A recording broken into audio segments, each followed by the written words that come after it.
Wow, the passion, the innocence, the beauty in those voices. Good afternoon. It's good to be back on the seat once again. I was away last week, and thanks to Tembela Vokwana TV for standing in for me last week as I was away. And also thanks to Bongani Drama Nomcweya for his contribution to last week's conversation. It was a web talk where he was presenting part of his research, a host Tembela Vokwana. Ladies and gentlemen, you are all welcome. Thank you so much for joining me this afternoon. You could be somewhere else doing other important things, but instead you are following this conversation. I don't take that for granted. Thank you so much. A few weeks ago, there's a picture that I came across on Facebook. Let me bring it up. This picture, it's an interesting one. This picture says, if you want to have this, and that refers to a well-developed professional orchestra, then you have to have this. Then at the bottom there are the lovely kids holding their violins and other instruments of the orchestra, which means in order for you to have a developed orchestra, you have to have the kids' orchestra. That's where it starts. This picture, for me, it actually provides a part of the solution to the question of not having enough people of color in professional orchestras around the world. I know many people have spoken about this, that if you look at the professional orchestras across the world, you find very less Black people, to be specific. I know there are many factors that contribute to this challenge. However, I want to focus on the notion of grassroots development, because I believe when you take that route, you never go wrong. It almost provides a permanent solution, which means if you want to have this kind of an orchestra with these kind of people, you've got to take them when they're still young, develop them, and then grow them into the kind of musicians that you want. Hence, I'm saying I want the notion of a grassroots development. Another question that I've been having in the last few years. The song that we've just listened to is titled "I Will Follow Him," and that was performed by Imandela Primary School, a school from the Eastern Cape. It was during the ABC Mutsipe Saske competitions in Joburg when they presented this work, and they presented it beautifully. But the question that I always have, what happens to these kids post the competition? What happens to these kids if they didn't make it to the finals? Because there are those who are equally passionate about music who get knocked out at the beginning stages of the competition. So what happens to them? What happens to these kids after school? Because they sing at school, hence they're wearing the school uniform. What happens to them when they go back to their communities? If you look at the provinces in South Africa, we've got 9. Another question, how many music societies or music organizations or music associations whose focus is on developing children? I think we have a few. And that is why this afternoon, to chat about this, I am joined by 2 musicians who have dedicated their time to develop kids in music. And my first guest this afternoon is a teachlet. I call all baby teachers teachlets. They are not fully grown teachers. So if you didn't know, a baby teacher is called a teachlet. And I have one of them in studio this afternoon. Nolizwi, good afternoon. Afternoon, Maestro. Thank you very much for having me. And thank you so much for joining me this afternoon. How are you? I am great. Thank you. Looking forward to conversing with you with regards to this amazing topic. So, yeah, excited. Yidro. I'm equally excited as you are. Yidro.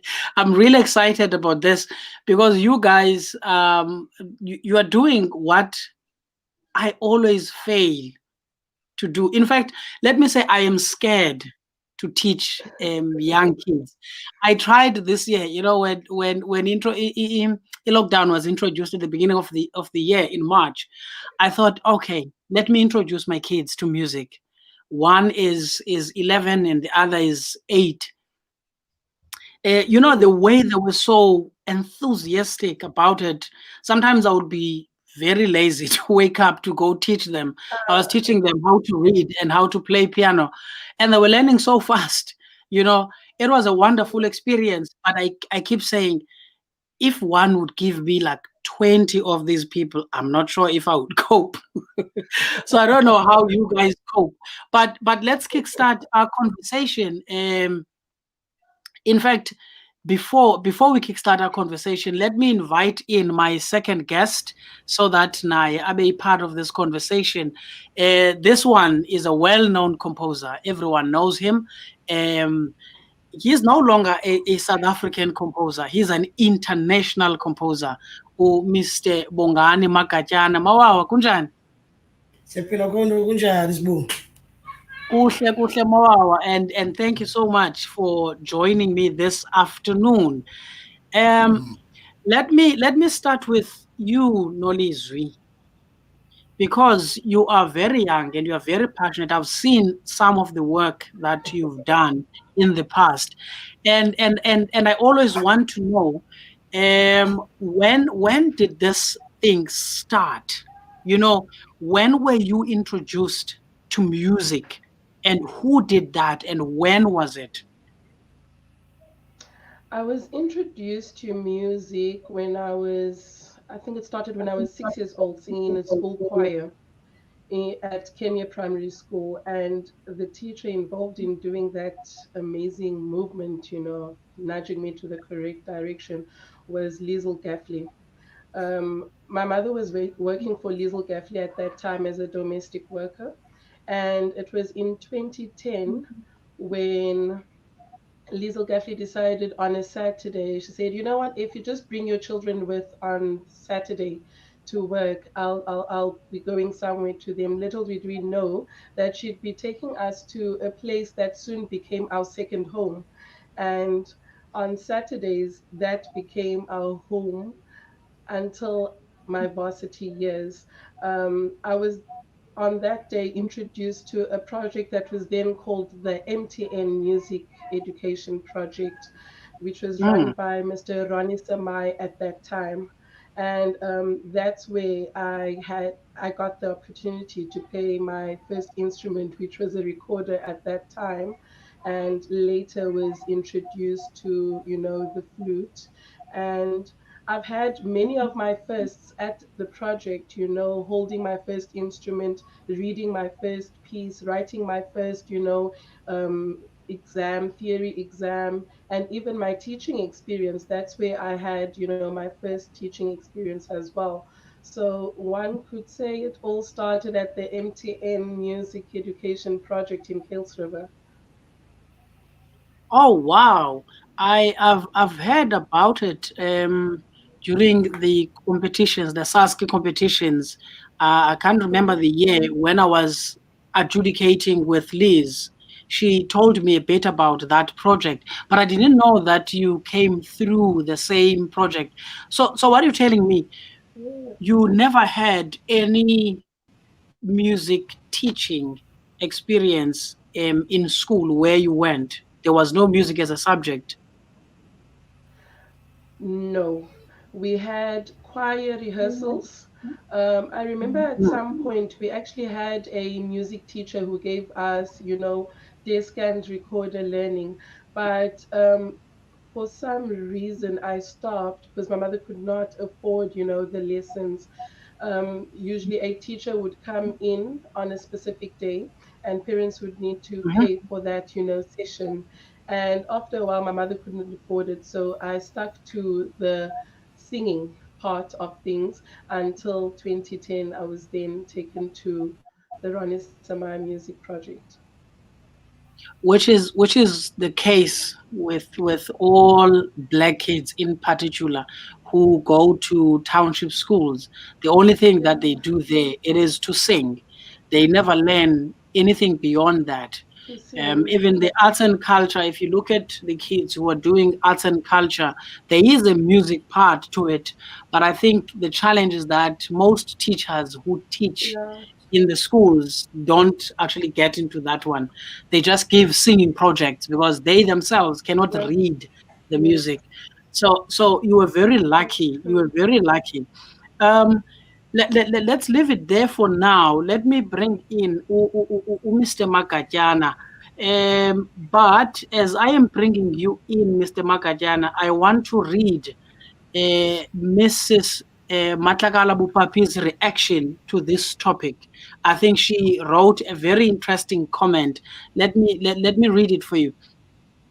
She says, our music learning should make us proud to be Africans, make us understand the value of our music as a way of life and an integral part of who we are.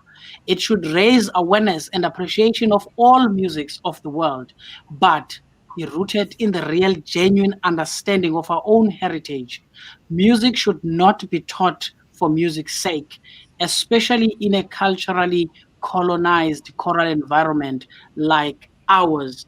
That was her reaction to this topic. And I know you are very interested in this kind of work because you've worked with Uma Matlakala.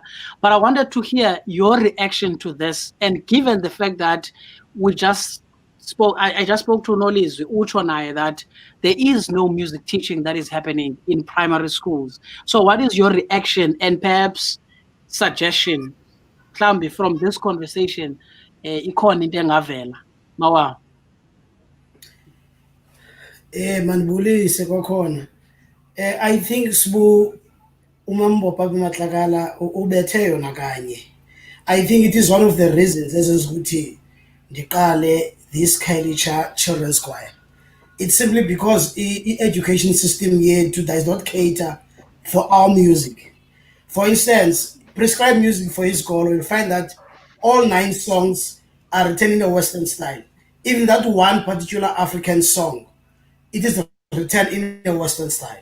you know. So music wethu awukho at all. That's why abantwana bethu in our days abawazi umculo wabo, you know what I mean. Akho nto wrong by ukucula eminye imiculo, but it's so sad that you don't know who you are, you know. So I'm with Mambo Papa Mhlakala ukuthi I think we need to do more in terms of making sure that our young generation does understand our own heritage music. I also agree with you, and that's what she says, because she says kids need to be taught music of the world, because we live in a global village now. We sing in many different languages. Opera singers sing in Italian, in French, in German, in Spanish, and many other languages. And we also do that in choirs, but that does not stop us from learning our own music. What that means, maybe we will have to talk more about it as ixesha lihamba. Mawawa, let's circle back to where it all started with you, Kengoku, as a composer. I know your roots are deeply rooted in the old apostolic church, and I think that's where you composed a lot of music for the church. But also, the first time I saw you, you were conducting choir Starlight in Umtata, where competitions got raka. That's when I first saw you. You may have started long before then. I know you have a vested interest in South African traditional folk music, like you just said so. And I know there's a new project that you've just released in Stibili South African styles. But I want to know, when did this all begin? What motivated you into this kind of an approach to music? Growing up in Cape Town, if you go kwi shopping malls, basically but if usekho Magatyana Square, you'll find that music odlalwa background is always classical music. So I grew up in Cape Town. Then 1989, I had to go to Umtata. I think kulapho khona ndi-introduce khona kwi-theory of music. I was lucky because at that time, I think in Ngangelizwe Township, Zimele Junior Secondary School was the only school even in music as a subject. Kulapho ndiqale khona ke ukufunda i-theory of music. And my music teacher at that time, Miss Nolizwi, will say to us, "Nge weekends, Bongani," I think it was myself and Samora Goba, a guy from PE. She will say, "Nge weekends, try to go to villages, right? So that there are a lot of things that happen in the villages. You got the Imitshato, Imigidi, Intonjane, all sort of gatherings, you know, where you can learn more about your music, you know, because you grew up in the big cities, you don't know anything, you know." So I think one thing because each and every time I will go to Gilales, Fananoma, Dlankomo, Mr. Mount, all sorts of this lali. Kulapho khona ndifumene kakhulu umculo wethu. You see, then I said to myself, wow, inintsi into esiphosayo esingayazi. I think my folk, uthanda kwami folk music iqale kakhulu apho. Yeah. No, that's great. I hope colleagues who are teachers who are listening to this, they can realize that they have a bigger role to play in bringing up musicians, because like you just said, your teacher told you to go to the villages to listen to the music and to get to understand the music, and that's what Nolizwi was saying as well, that Uliz introduced her to playing instruments, to reading music. There's more that we can do. Notice, before I come back to you, I want to play a short video and ask you how you feel about it.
Firstly, how does it make you feel?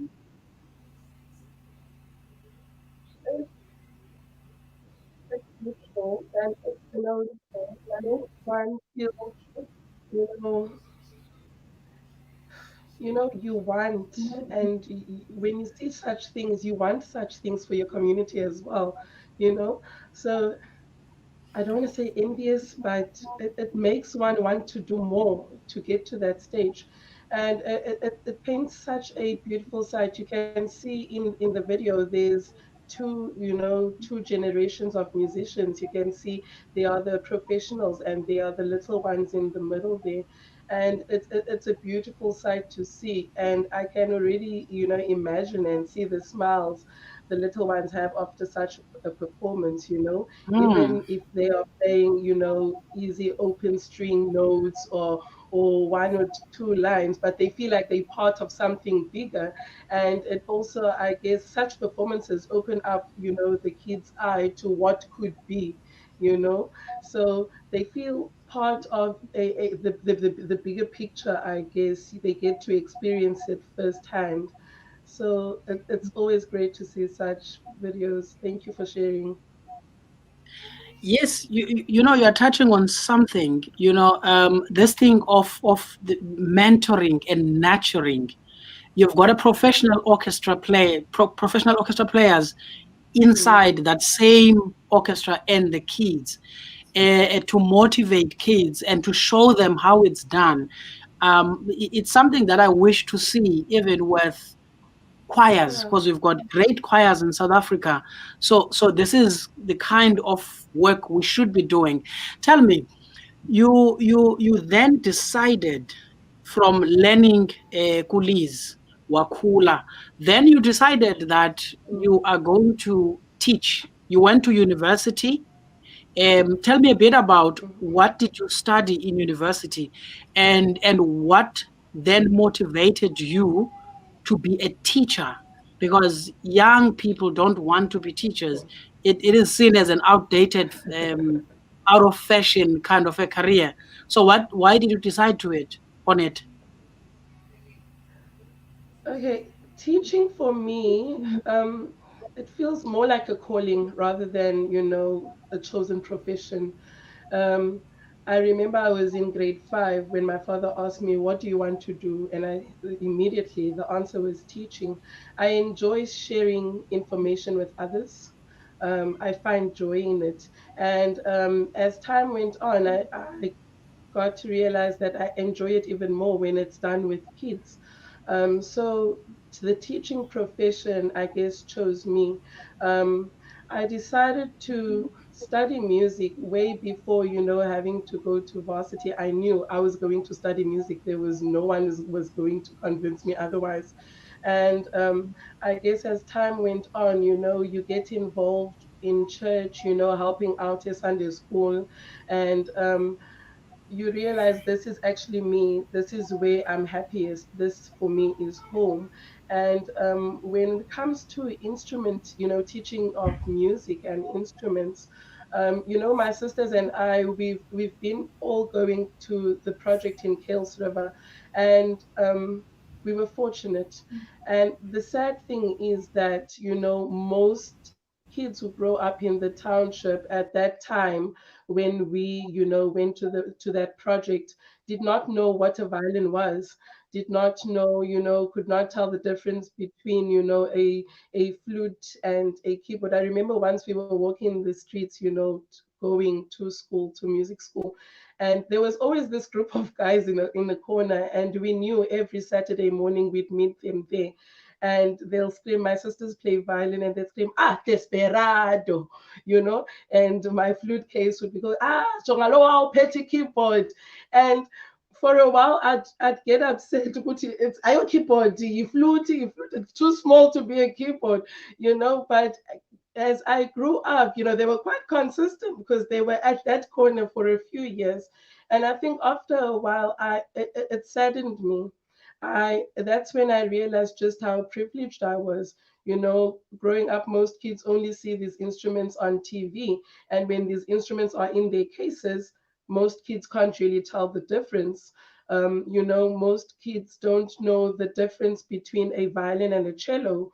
And these are things that some of us take for granted. And it's only when you are in the township and experiencing these things firsthand that you realize just how privileged you are to be exposed to music education at an early age.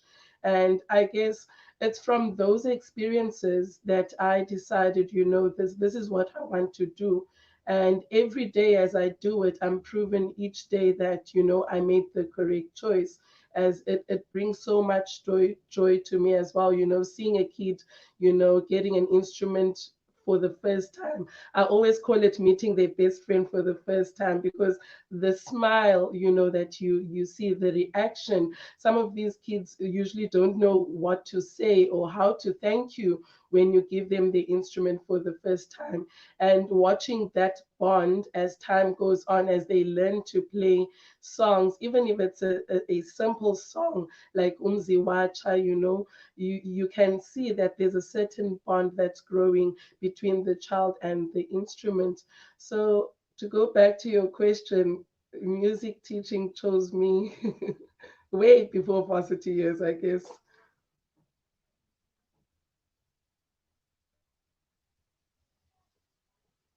I am muted. I think in your own words, you found each other. You Yes, found your best friend in because the yes. way you're so passionate about this. Fortunately, I've worked with you in the choir, and I know how passionate you are about teaching. Um, Professor Twani is bringing in a very interesting dimension to this conversation, that African music, indigenous music, traditional music, and all sorts of other genres are offered in the curriculum, which means it's there in that book where people are supposed to be teaching. But the challenge relates to methodologies, strategies, and approaches to its teaching. So what's your take to this? I agree with her. With music education, in all honesty, we are behind, and it's something that will take time. For now, for example, I'm classically trained, and I got to play umkhube no hati for the first time at UCT. It's not something that, growing in the streets. Unfortunately, it's just like the violin. I got to see Mm, umkhube for the first time at a later stage, which is quite sad, considering that these are our instruments. One would think that our children grow up with these instruments, these indigenous mm, instruments. But I myself was introduced to this African music when I was at varsity, and Utatu Dizu would tell me, I know Nolizwi, this is exactly, it's the original violin, and we learn these things as we go. And I feel, as we learn, as we grow, we'll be able to, introduce these indigenous music as well. Luckily, it's quite easy.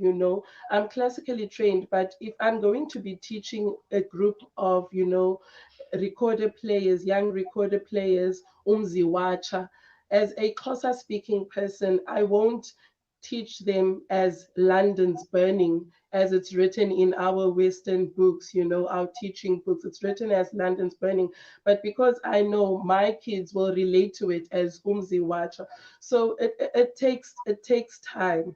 It will take time to, for lack of a better word, to decolonize music, Western classical music, or music education, um, for us, and she's right. When we teach our kids concertos, a Bach concerto, they relate differently to the concerto than they would when we have them playing, um, like a Kwela song. You can see the joy in their faces. They light up when you mm. teach them these Kwela songs, because it's something that they relate to. It's something that it's rhythms that they're used to learning. So as we grow, as we introduce these projects to our communities, I think that's where it will be then easier to also, introduce more indigenous instruments. Who knows, maybe in 30 years time, we'll be, even less than 30 years time, we'll be having a different conversation on, oh my word, we have too many African music orchestras. Imagine an orchestra that has, strictly indigenous instruments. And it's a growing, curve. As we take the steps, the more we'll realize and see what we can change, what we can do. So yeah, I hope Mawao, I've answered. Yo, bringing you kule conversation, more especially in this idea that Professor Twani is speaking about, of methodologies, strategies, and approaches to teaching. This Unolizwi has just responded to this. What I would like to know, kuwe, do you think bringing in abantu abafana nawe, I know Rhodes University has just awarded uMama Madosini, the khunjuzwa ngile nto yomrhubi athetha ngawo uNolizwi, awarded honorary doctorate, i-PhD, ngomsebenzi wakhe awenzayo. Do you think mhlawumbi ukuzisa abo bantu banjalo, wena, abo Mr. Dizu Plaatjes as ebesitsho, and many others to assist ezikolweni, would that improve the situation? Because I agree with Nolizwi, if you are learning something that you can relate to, it sticks than learning into ongazuphinde uyive kwenye indawo because awuyiva on the streets. Do you think this would actually assist? I think Sibu kakhulu. Just to go back to Mama Dosini, I think 2014 we're doing a project, myself, Madosini, and Nick Python. Mama Dosini uthi kum, Bongani, I'm worried because it's only white people that are coming to my house that are curious ukufunda these African instruments. Uhlala kwalanga elokishini but akungeni bantu abamnyama pha. Only tourists that are coming in to learn.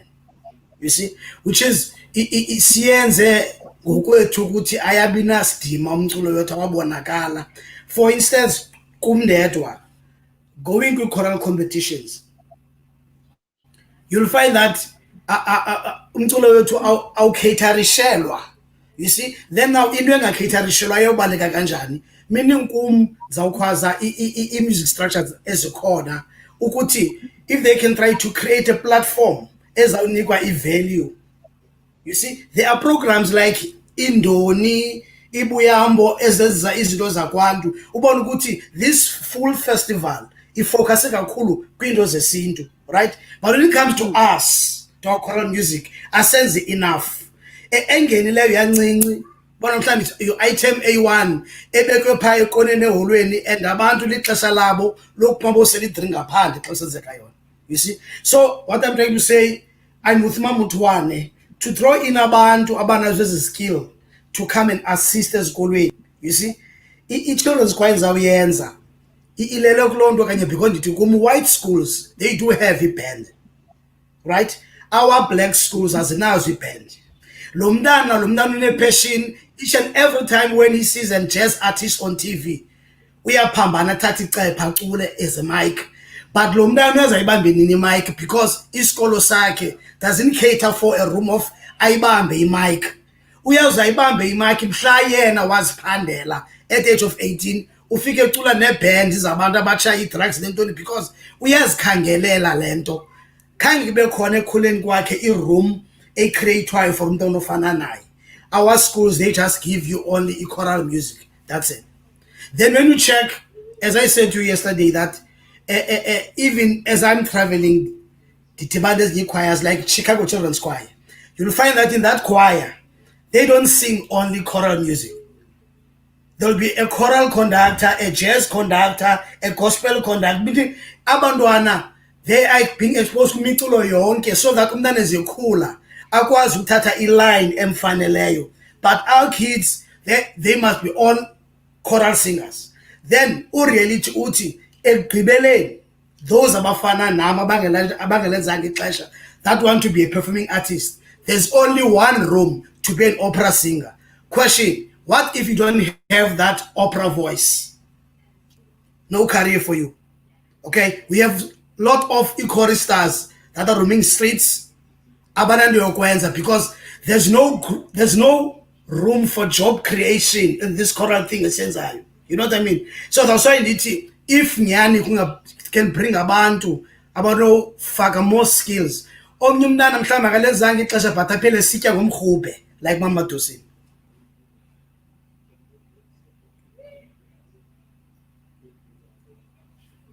That is very true, Mawawa. You've done quite a lot of work outside of the country than in South Africa. I like what the Artscape Cape Town Opera, those collaborations, where they've called you in to write some music and to direct and to work with the ensembles there. It means there's hope. But before we move on to talking about what the two of you are doing, let me remind our viewers, we are talking about the importance of grassroots development, developing young kids as they are like 5 years old and up. You teach them the instrument, you teach them to sing properly, you mold them into what they love. And my guests this afternoon, Mr. Bongani Magatyana, a composer, and Miss Nolizwi Dadase, a music educationist, a teacher. As we move on, I want to play the Chicago Children's Choir that Mr. Magatyana was just talking about now. Kesive lo msebenzi that he was referring to.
From umsebenzi ka Mr. Magatyana othi amabutho, and that is children, Chicago Children's Choir performing that part ngo OR Tambo.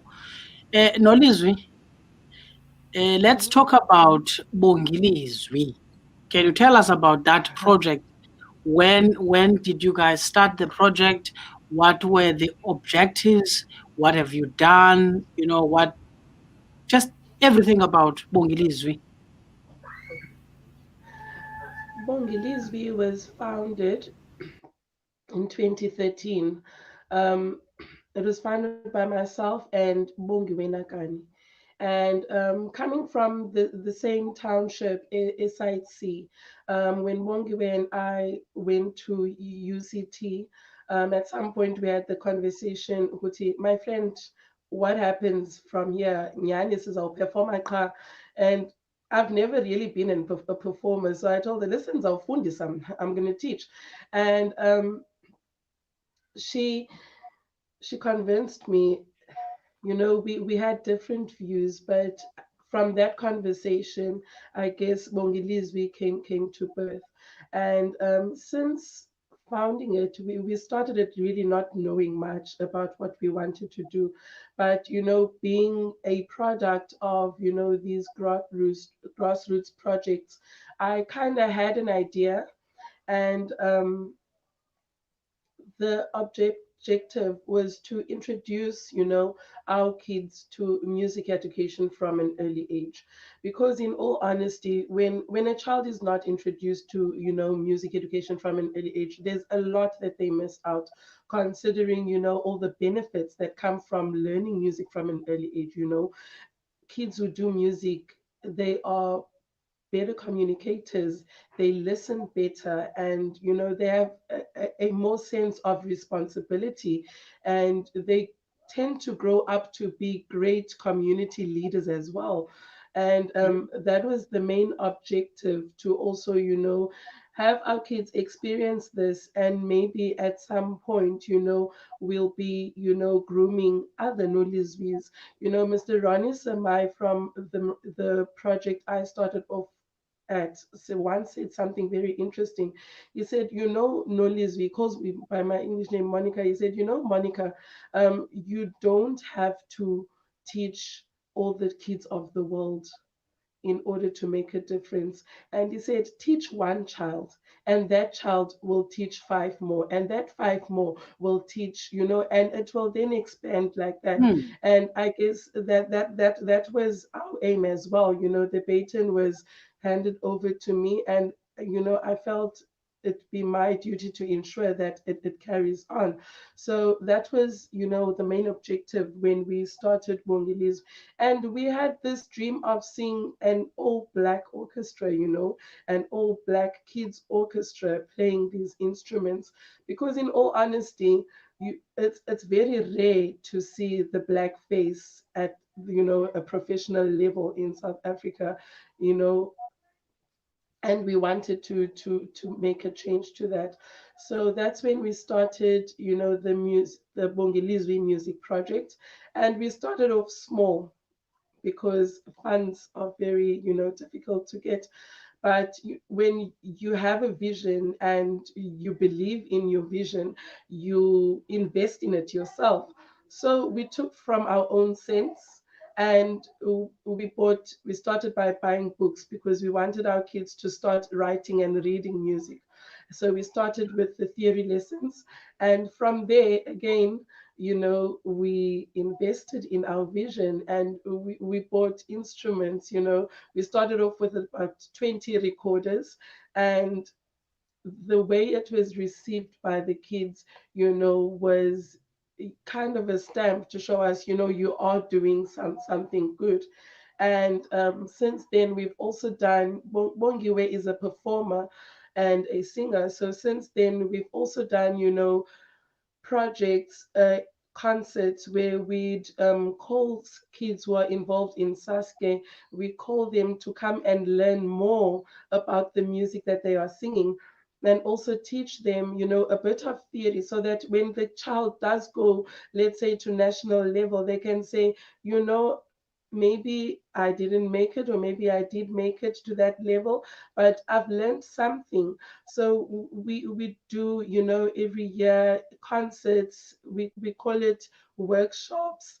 We'll workshop them, and I teach them the basics of, the score that they are holding in their hand, and the key, why do you keep quiet here? How many beats does this note count? So that our singers don't just sing, but they actually also understand why and when they sing a certain note or rest, or why a certain passage they are told to sing it sweetly, or whatever the score requires.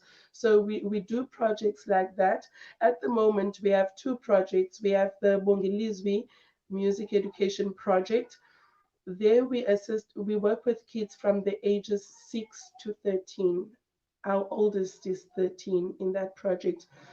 We work with kids from Site C, Kailicha, and we recently also opened a branch in Langa, um, which is growing quite well. The parent support has been great, and that's the only way these kind of projects grow, if parents are also hands on, and are interested in their kids learning.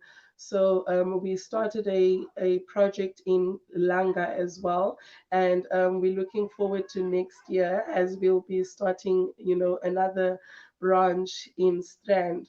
So through the years, we've been growing, doing baby steps, and we're quite excited to see, where our work will take us in the next, 5 years.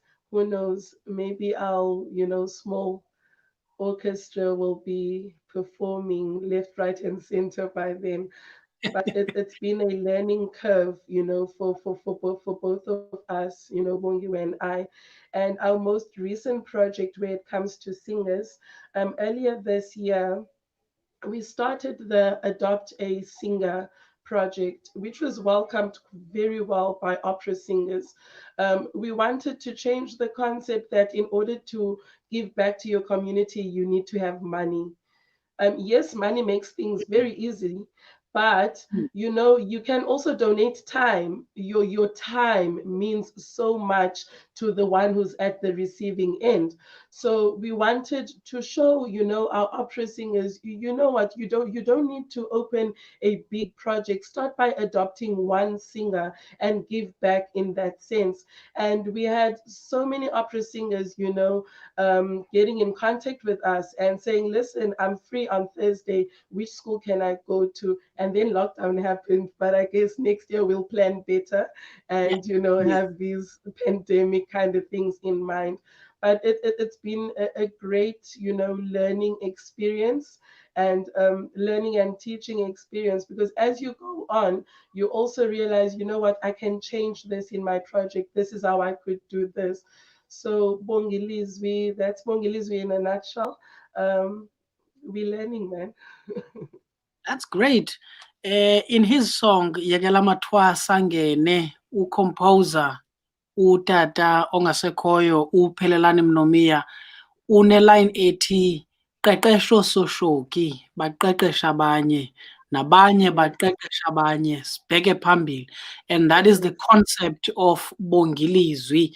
Teach one child and that child will teach 5 and inspire more and more kids to let me get back Umawawa. Mawawa, Yeah.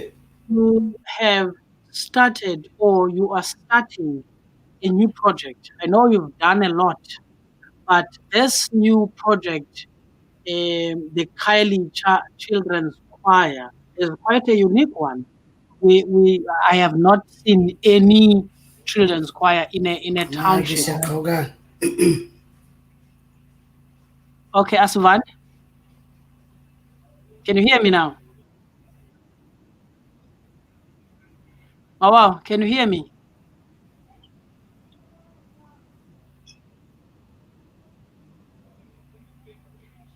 Sbo. Can you hear me?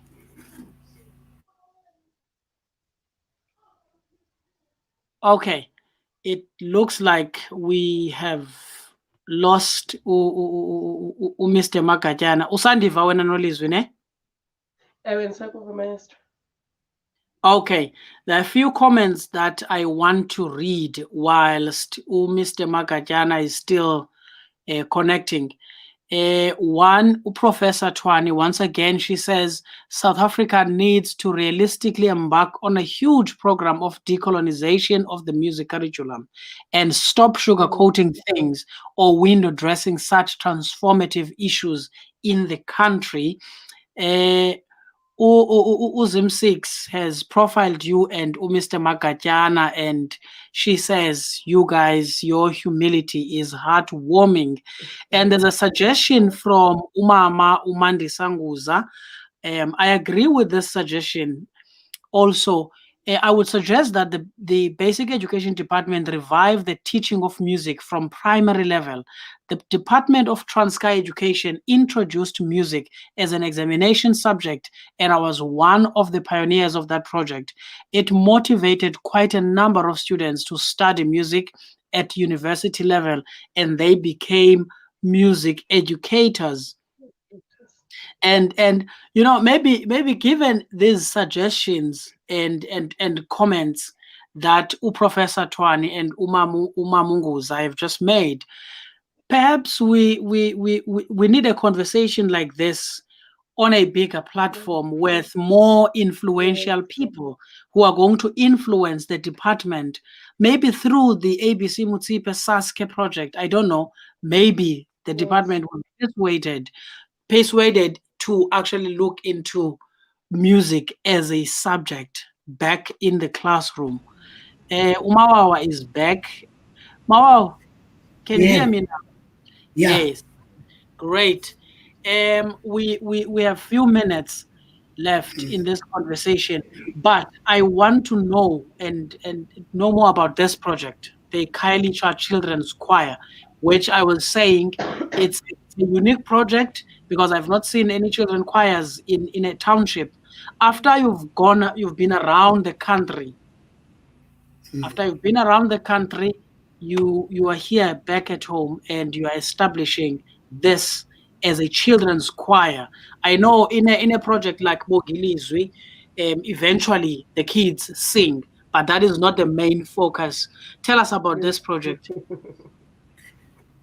Let me start by saying i-project iqala ndingathi iphembelelwe zii-mistakes zam, izinto endingakwazanga mna ukuzi-achieva. Now ndithi ke ngoku umntana omncinci ozalwa ndim nowe-neighbor angazi yena asifumane. One, enye yezinto endipushe kakhulu ngale project into yoba abantwana abanintsi bakhula benamaphupha, but because of into zemali omnye aphele engawafezekisanga amaphupha wakhe. Siyacula ezikwayareni, siyayifumana i-knowledge lena yomculo, but i-question yam eninzi kakhulu ithi, how can we use our voices and their skill to create ubutyebi bento yoba abantwana ba-investe, which is let your voice work for you ngolu hlobo.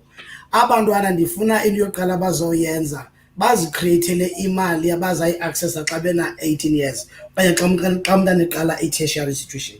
Meaning ndibhizi ngoku no-old mutual working nge-investment yabantwana, i-premium bazayibhatalelwa yi-project, meaning u-80% we-performances zabo abazawumenza uya towards education yabo.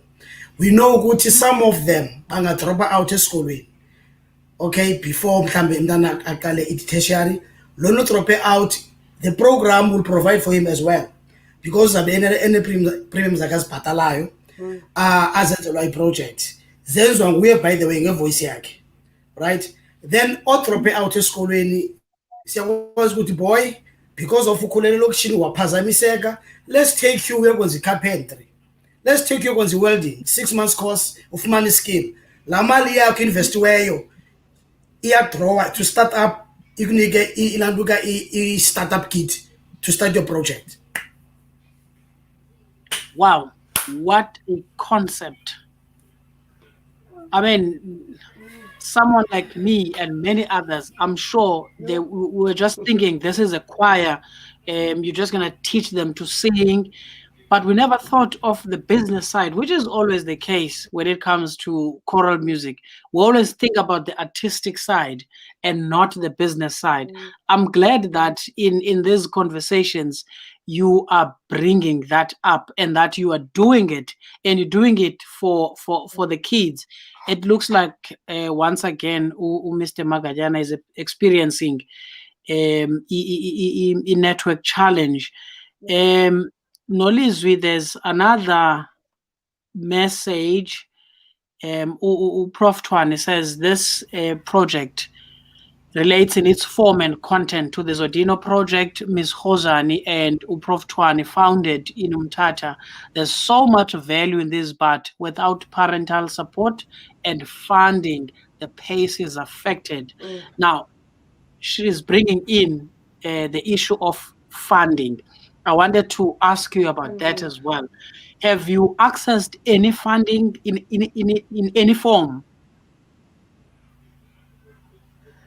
We've sent through, we've applied for funding, but have not been successful as of yet. So it's still an ongoing process. It's been an ongoing project since 2013, no funding yet. So far, we do what we can do from, friends helping out, parents, saying, listen, I'm willing to pay 50 Rand a month. And that's how we've managed to run everything since then. And the small concerts that we do, getting opera singers and friends, to donate their time and then get donations in that sense. We haven't received any funding from, any formal funding from any entities as of yet. And it's something that we are really hoping, comes through soon. But the show Okay, goes on, I guess. let's have a look at these details. Are these details correct? Yes, these details are correct. Okay, If you want so to call or if send a message, 0837394343. yes, or also you can email bongilizwi@gmail.com. Email You us. follow them on Facebook, That's Bongilizwi Music correct, yes. Education Organization. Yes. So if anyone who is watching now would like to support Bongilizwi, financially or otherwise, she just said it. You don't need to put in money, not only money, but you can also donate your time. There are some singers and other professional educators who have done so by donating their time. Mr. Magatyana, just a few seconds. Let's go back to this advert. I think it's small. I know on the 9th and the 10th of October at 3 o'clock, SIC Blue Hall, you are hosting auditions. Yes. Yes, can you make that call? I'm just gonna leave the poster on screen. Yes, on the 9th and 10th October, 3 o'clock, Site C Blue Hall. We are looking for abantwana from age 7 to 10 years. Makabe uyakwazi ukucula nokudansa. Okay, yes. And makabe umzali ozamzisa uyazi ba uzokwazi ukuthi umntana banemzisa ku-rehearsals on the Saturdays if uhlala ngaphandle kwase-Site C. Welcome wonke umntana. It's a Site C project, but nohlala eKhayelitsha, outside Khayelitsha, if umzali ucinga uba uzokwazi ukumzisa umntana. But we are looking for only 18. Abantwana by 18 to start up. Yes. Thank you. Yeah. There's an email address there, kcc2020@gmail.com, or you can Yes. contact Mr. Bongani Magatyana on Facebook. Colleagues, thank you very much for joining me this afternoon. This has been a very interesting conversation and an important one too, because we can't keep talking about the lack of this and that without actually cultivating development from the grassroots level. And people like yourselves are doing that. And from what I've heard, you're doing it without expecting any gain. Even Mr. Magatyana was saying he will be raising money. He is not saying he's going to raise that money for himself. He wants to reinvest the money, which is something that parents don't do actually, to invest in their kids' education. So that when they turn 18, there is money waiting to fund their university study. Whether is education free, there'll be other things that the learner is going to need. So thank you very much, Nolizwi, for joining me this afternoon. Maybe your 30 seconds parting words. Thank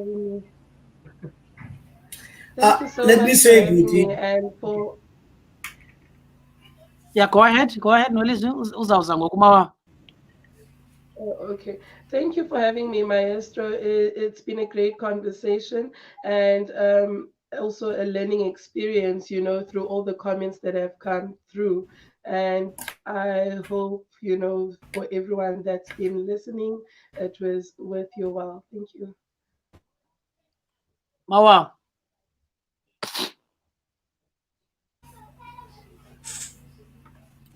Mawawa ndikuwe.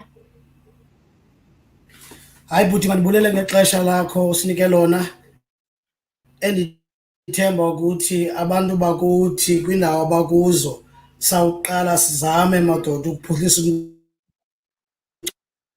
umculo wethu kangothi nako.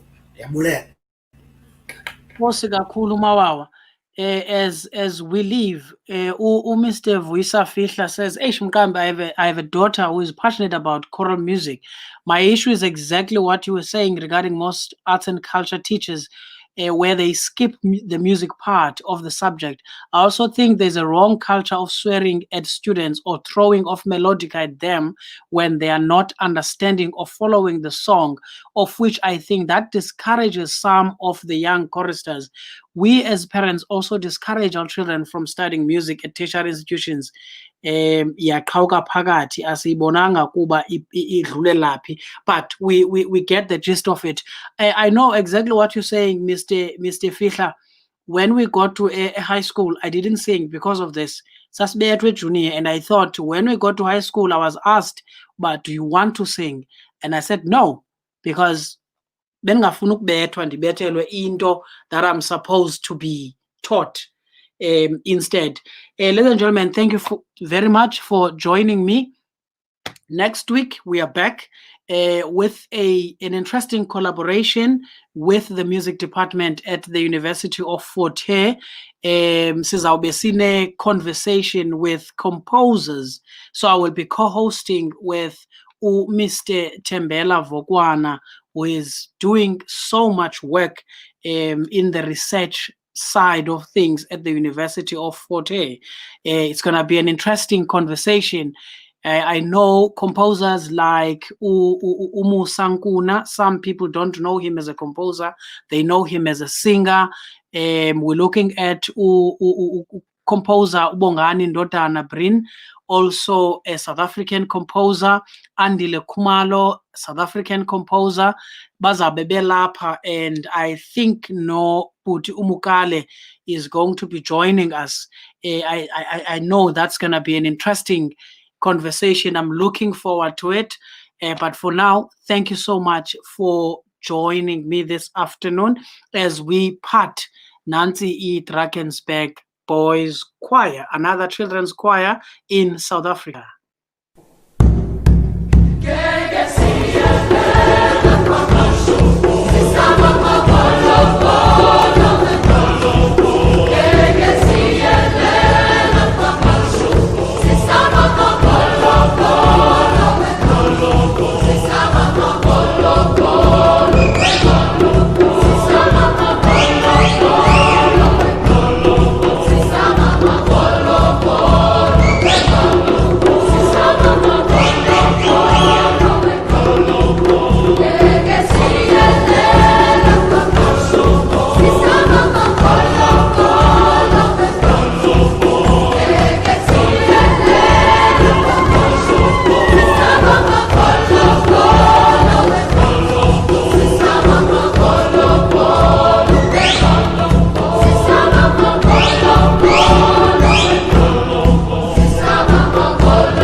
still sing that song now that it's quiet there? Yeah, we sang it at my sister's wedding last month. Haha, that's crazy.